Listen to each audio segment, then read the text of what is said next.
Story 1. A Family's Nightmare in Suburbia.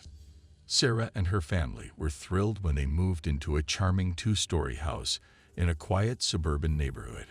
It was perfect, spacious, newly renovated, and nestled in a safe, family-friendly community. The couple and their 2 children couldn't wait to settle in, and they spent the first few days unpacking and exploring their new home. But after the initial excitement wore off, a creeping sense of discomfort started to settle in. It began with small things: lights flickering when no one was near the switches, doors that would creak open in the middle of the night when they were sure they'd locked them. Sarah chalked it up to the house being old and settling, and didn't think much of it. But then, on one particular night, things took a more disturbing turn. Sarah was alone at home, preparing dinner, while her husband, Mark, took the kids out for ice cream. She loved the quiet of being alone in the house, but that night, something felt off. As she was stirring a pot on the stove, she thought she heard something, a soft whisper, like someone calling her name, coming from the hallway. Thinking it was her husband or the kids returning early, she didn't react immediately. But then it came again, more clearly. Sarah. This time, Sarah froze.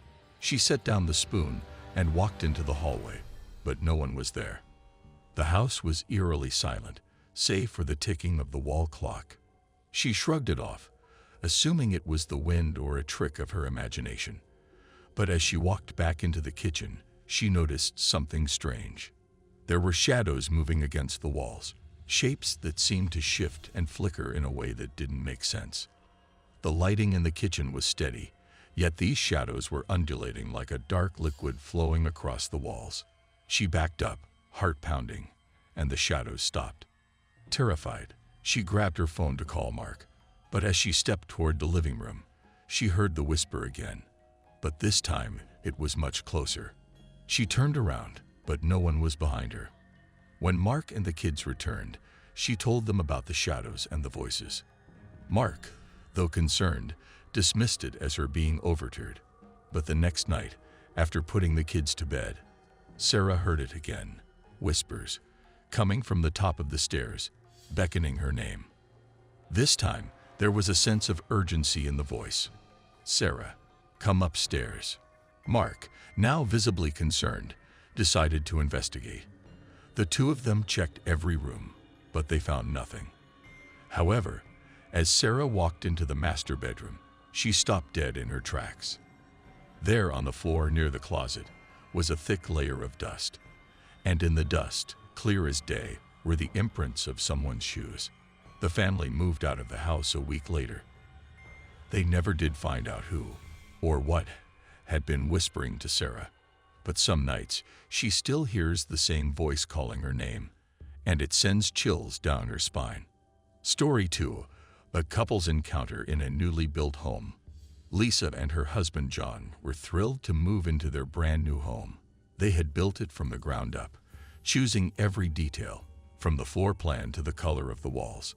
Everything was exactly as they had imagined, and it felt like the perfect place to start their lives together. The first few nights in the house were blissfully peaceful. They relished the quiet, the absence of neighbors, and the beauty of their custom-built home. But that serenity didn't last long.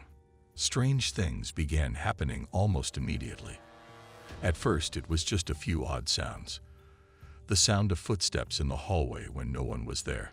The kitchen light flickering off and on late at night. But when Lisa woke up in the middle of the night to find the bathroom door wide open, despite locking it before bed, she felt a deep, unsettling sense that something wasn't right. Then, one night, John went to bed earlier than usual. Lisa was still up, reading in the living room. As she sat in her favorite armchair, she noticed movement in the corner of her eye. The hallway leading to the bedrooms was dark, but she swore she saw a figure standing at the end of the hallway, just out of sight. At first, she thought it was John, maybe getting up for a late-night snack. But when she called out John, there was no response. The figure didn't move, didn't respond. Lisa's heart pounded as she stood up to investigate. As she walked down the hallway, she passed the doorway of their bedroom. only to stop short. John was still lying in bed, fast asleep. No one else was in the house. Panicking, Lisa returned to the living room and locked the door behind her. She didn't sleep that night. The next morning, Lisa mentioned the incident to John, but he shrugged it off, saying it was probably a trick of the light or the house settling. But things only escalated from there. Over the next few weeks, they both started noticing the presence more frequently. It wasn't just the shadowy figure in the hallway. Now, Lisa could hear the sound of footsteps in the house, even when she was sure she was alone. The worst part was that sometimes she would hear these footsteps right behind her. She'd turn around, expecting to see John, but no one would be there. One particularly harrowing night, after John had gone on a business trip, Lisa woke up to the unmistakable sound of someone breathing right next to her. She froze, terrified, but when she turned to face the direction of the sound, the bed was empty. There was no one beside her. The air in the room felt thick, heavy, like something was watching her. She bolted out of bed and fled to the living room, where she spent the rest of the night on the couch, too afraid to go back to her bedroom. Eventually, Lisa and John decided to move out. They could no longer deny that something in that house wasn't right. The house had never felt like their home. It had always felt like someone else's. When they moved out, they heard from the builders that the land had been empty for years before construction began. No one had ever lived there before. But the question remained, who or what had been watching Lisa at night? Story 3. A teenager's terrifying discovery.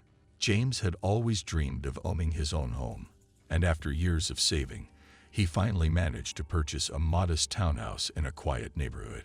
It was a beautiful place, modern and spacious, with all the features he wanted. He was excited to begin his new life, living independently in his very own home.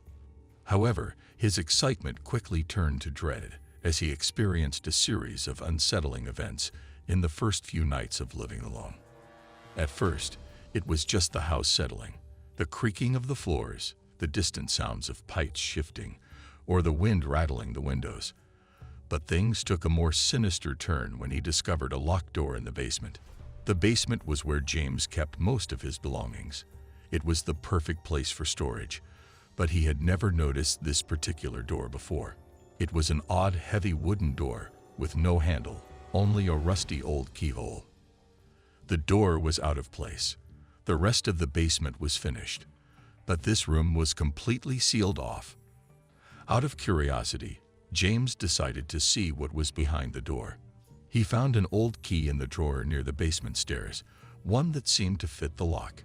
After turning the key and pushing the door open, James was met with an overwhelming sense of cold air.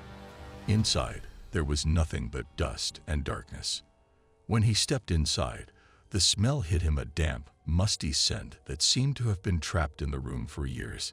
He flicked on the light, but the bulb sputtered and dimmed before finally going out completely. The air in the room felt thick, oppressive. As he walked around, trying to make out any features in the dim light, he noticed something strange. There were faint, dark markings on the walls, as though something had been scratched into the paint. He couldn't make out what they were, but the marks gave him an eerie feeling, like they had been left there intentionally. Suddenly, the door slammed shut behind him with a loud bang.